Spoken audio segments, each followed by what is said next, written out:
Hey there, we need to have a real conversation about what's actually happening in the market right now. Let's be honest, AI is not going to replace your business, not directly anyway. But the guy across the street who's using AI to do your week's worth of work in an afternoon, he might just take your lunch. We're talking about a triple threat here that most people are ignoring: speed, cost, and scale. Think about it. While you're still sitting there manually drafting every single email in Project Plan, your competitor is using AI to automate all the boring stuff, the repetitive tasks that drain your energy. First, let's talk about speed. In the time it takes you to approve one proposal, they've generated five. They're moving 10 times faster because they've removed the friction from their workflow. Then there's the cost. Operating at a fraction of your overhead gives them room to innovate where you can't. They aren't just saving money, they're reinvesting it into growth. That's a gap that's hard to close once it starts.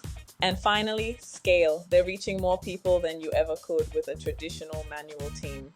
AI doesn't get tired. It doesn't need a coffee break. It scales your output to levels that were once impossible. The point isn't that robots are coming for you, it's that humans with better tools are already here. The game has changed, but the players are still human. They just have an engine you haven't turned on yet.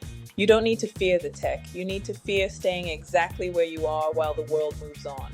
Inertia is the real enemy. So, what's your first move? Because the person across the street isn't waiting. Let's get to work. Start small, but start today. Stay relevant. I'll see you out there.